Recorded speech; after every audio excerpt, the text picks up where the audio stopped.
What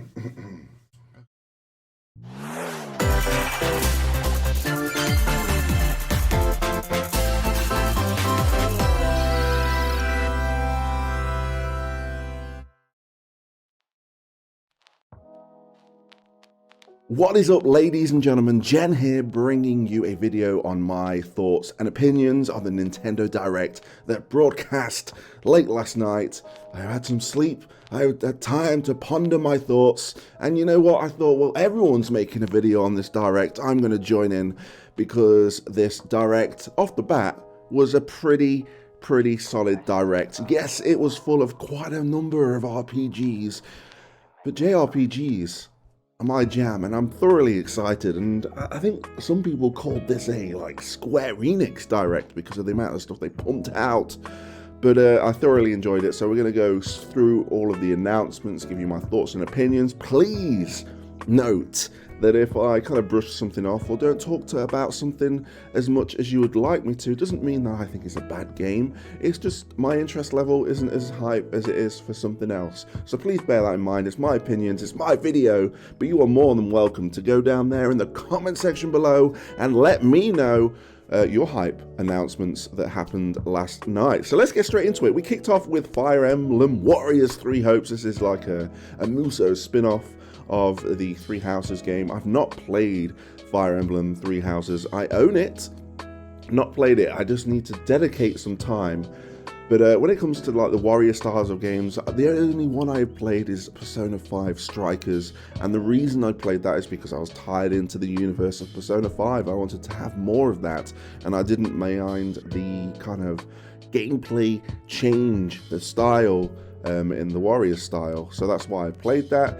So I'm probably going to leave Three Hopes until I get invested in Three Houses, or I just want to play it. But we're going to move on to kind of the common trend of strategy RPG, starting off with Advance Wars 1 and 2. Now, I never played this on the original Game Boy Advance, but looking at this, I like the graphic style. It's quite charming. The fact that this has got voice acting, take note, Game Freak, is thoroughly kind of engaging. I want to play this, but again, all of these being RPGs is finding the right time to play them. But it's definitely on my to-get list. I'm pretty excited about it, but I'm not going to jump straight on it when it gets released. It's definitely on the to-do list though.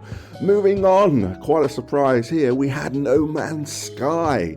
Now, we all know how No Man's Sky was a meme when it first came out. I bought into it when it first came out, and I thoroughly enjoyed it for about 2 hours, and then it got repetitive. But as the game stands now, it is a completely different beast, and it coming to the Nintendo Switch is impressive in itself. Like, really, it really is impressive in itself because of the graphical kind of capabilities of that game. These massive worlds, procedurally generated, that was a bit of a tongue twister, but these massive worlds with random beings and life forms, and just the way it works, it's going to be pretty impressive on the Nintendo Switch. Am I going to buy it?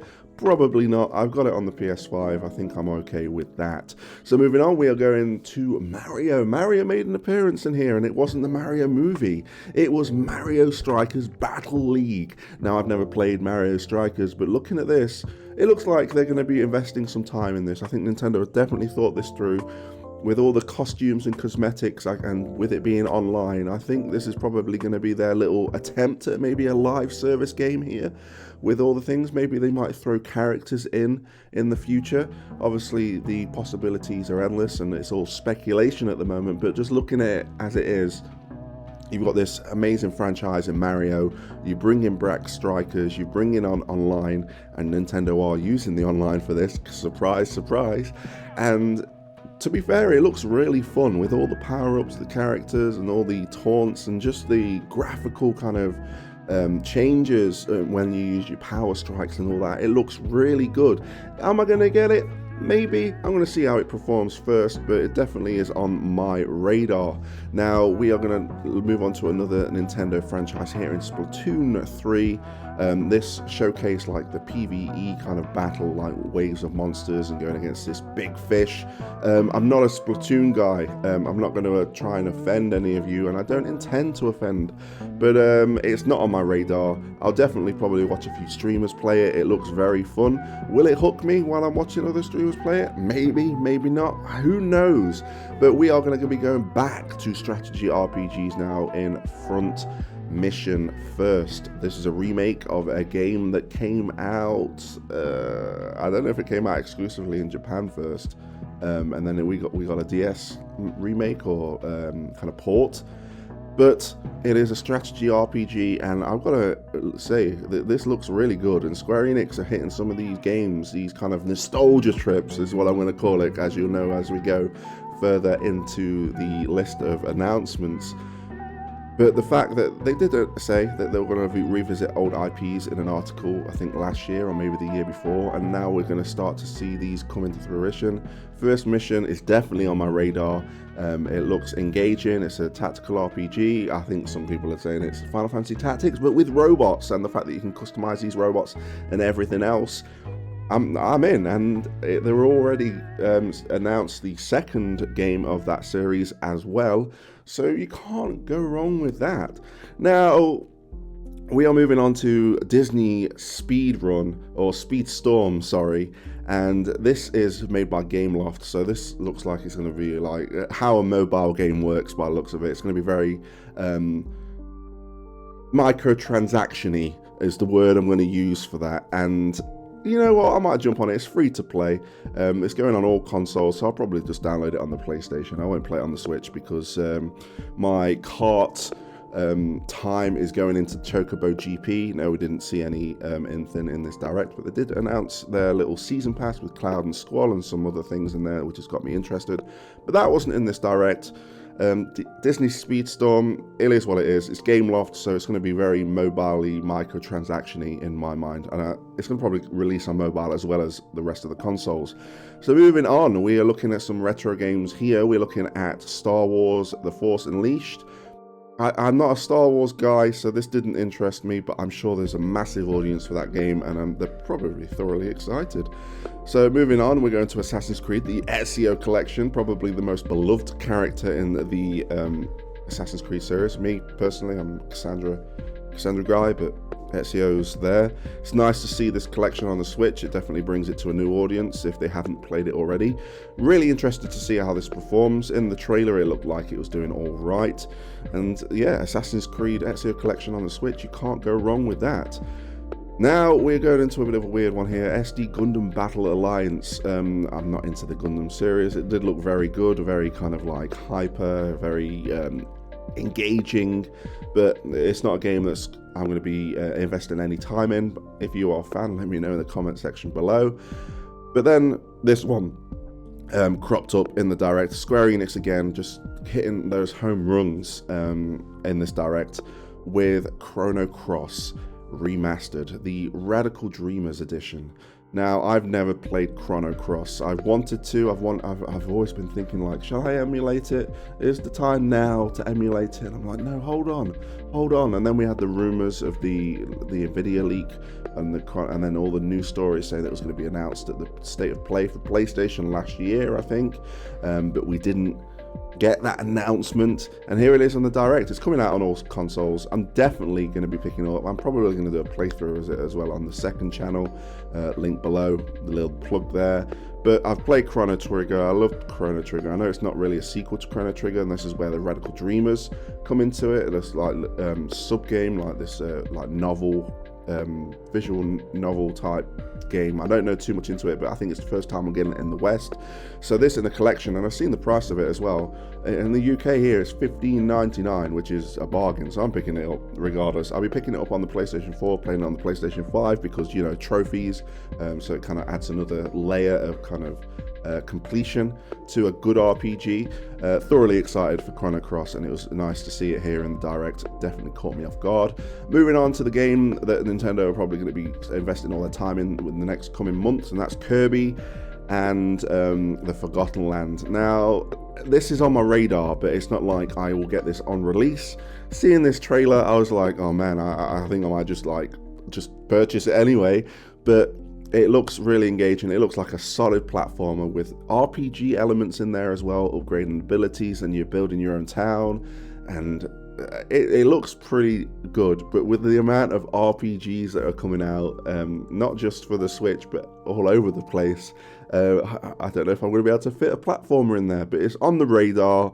I am excited. I will be keeping tabs on Kirby and the Forgotten Land. But me personally, I don't think I'm going to have time for it just yet. So it'll be there. It'll be on the backlog, I think. It will definitely enter the backlog collection.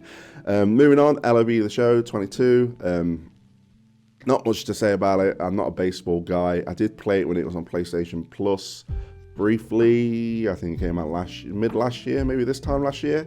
Or maybe the middle of the year. I played around with it, but baseball isn't my thing. But it's nice to see it on the Switch. It definitely has had a significant downgrade to the graphics, but you think about what the Switch is, and having something run on the Switch like that, it's just impressive in itself. It's just nice to see. Now we're going to go back to some classics and some collections, and we're going to start off with a bit of one that nobody's interested in, or they wish they would be more interested in, but they don't get why it's coming in this form, and that's the Kingdom Hearts collection. I'm a massive Kingdom Hearts fan, but I don't think the Nintendo Switch is the place to play Kingdom Hearts. If you want to get into the series, pick up the collections on either Xbox or PlayStation. I think a game like Kingdom Hearts, especially if you're going into maybe the harder runs and the kind of more difficult content, you need some good reaction times. And if you're on a cloud-based game, don't think it's going to be to par. And I think this is why a lot of people are not impressed. And a lot of people are like, oh man, they can't get a PS2 game to run on the Switch. The thing is, it isn't the PS2 game. Yes, it was a PS2 game, but then they recoded it and redid it for PlayStation 3 and PlayStation 4. Then they brought it out to Xbox. So there's been a lot of coding in between. I'm not defending it. It would see Kingdom Hearts 3.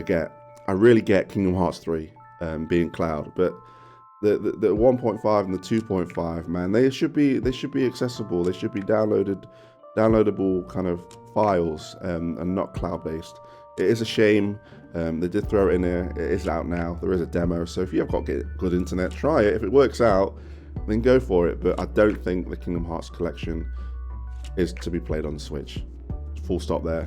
So we're going back in time and even more. We've got KLONOA, or however you want to pronounce it. But we're getting the Phantasy Reverie series, which is the first and the second game.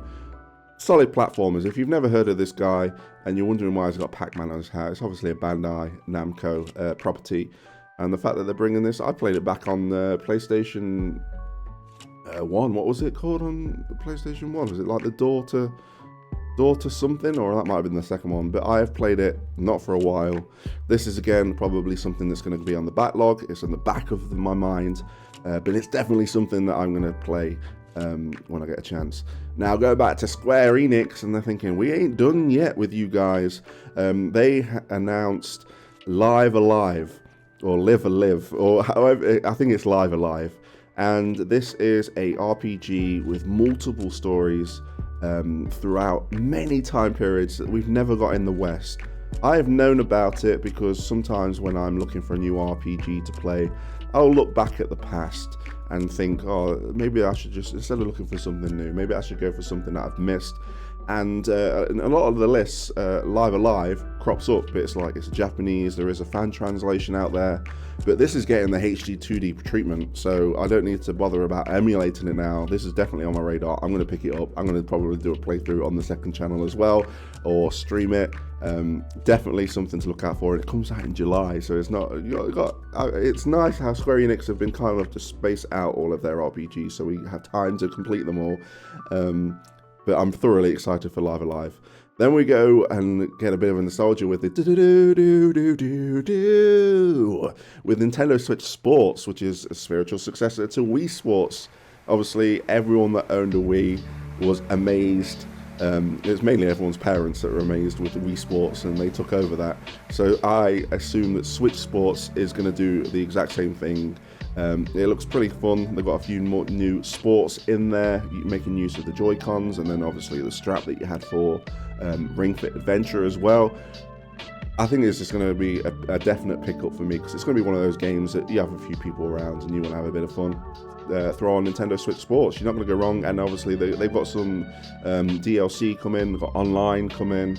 DLC's free with golf, and they're adding new things, and they've got like the football that's like Rocket League, and it's gonna be one of those fun things. And they've got like a play test in a couple of days' time, so they definitely want to invest in some resources for the online service, which has been a common theme in this. With this and Mario Strikers, kind of gives me faith that maybe they're taking their online service a little bit more seriously, and it's definitely exciting to see. Next, we have a kind of drum-based rhythm game. It's called Taiko no Taizu. I butchered the name, but its subtitle is Rhythm Festival, so we'll roll with that. Not my type of game. Looks fun. A lot of music on there. Obviously, you can buy like an expansion pass for it that gets 500 songs. So if you really want like a library of music to jam around with on your Switch, that's for you. Next, we got the announcement, and probably the final kind of thing that we're going to see for Triangle Strategy. We got the Prologue demo, which allows you to play up to Chapter 3, and then you can take your save progress over to the main game.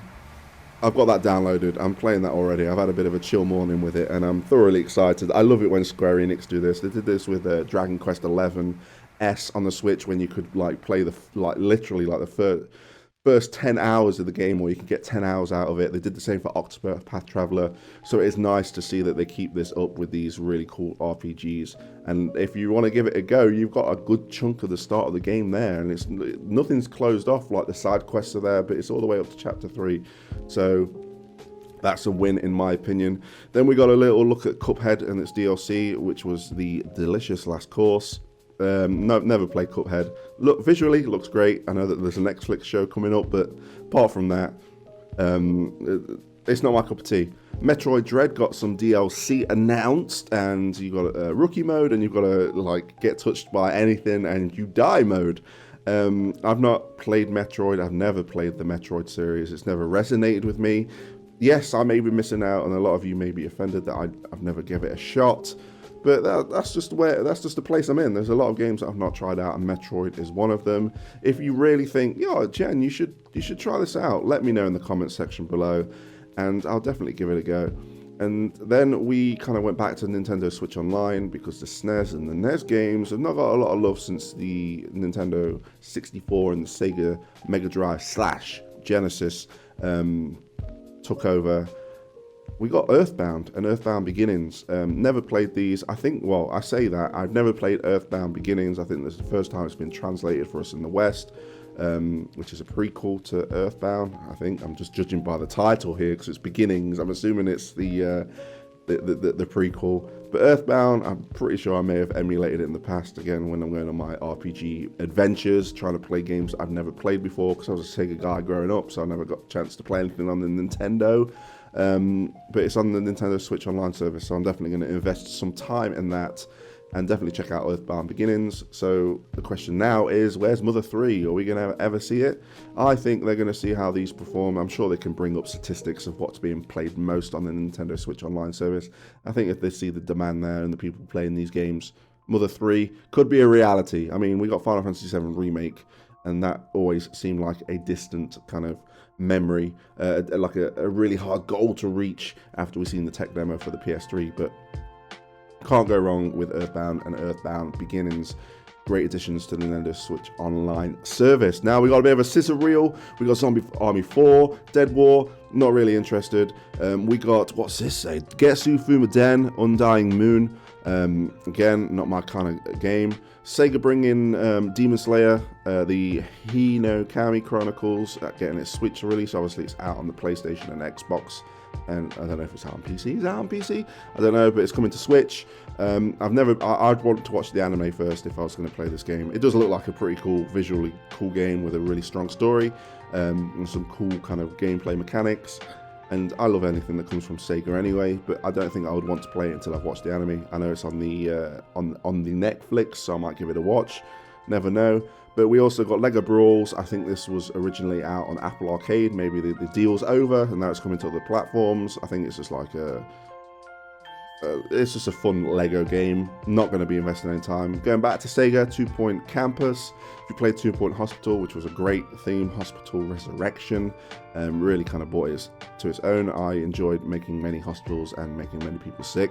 Running my own campus, though, I think it's a pretty decent streaming game, and a lot of fun is to be had with 2 Point Campus. Again, it's a Sega game, so I'm definitely going to check it out. Then we got Mario Kart 9. What? We didn't get Mario Kart 9. We got DLC for Mario Kart 8 that's been out since what? Since forever? I think this. I looked online and there's a bit of mixed reception. A lot of people were like, "Oh, this is not good. Why are we getting DLC for Mario Kart 8?" I kind of get it. It's like the most sold Nintendo Switch game in history. Like, what is it? 47 million units sold or something crazy like that.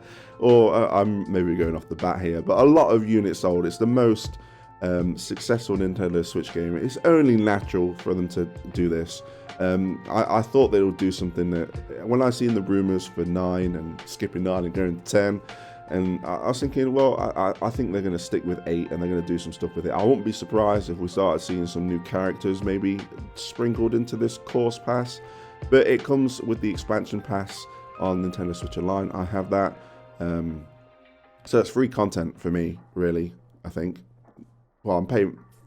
You get what I mean. It's there as an option for me, but it's nice to see. It's nice to see them support the game with these remastered tracks. So it's going to be thoroughly enjoyable for a lot of people, and I know a lot of people mad because they want Mario Kart 9. But hey ho, what can you say?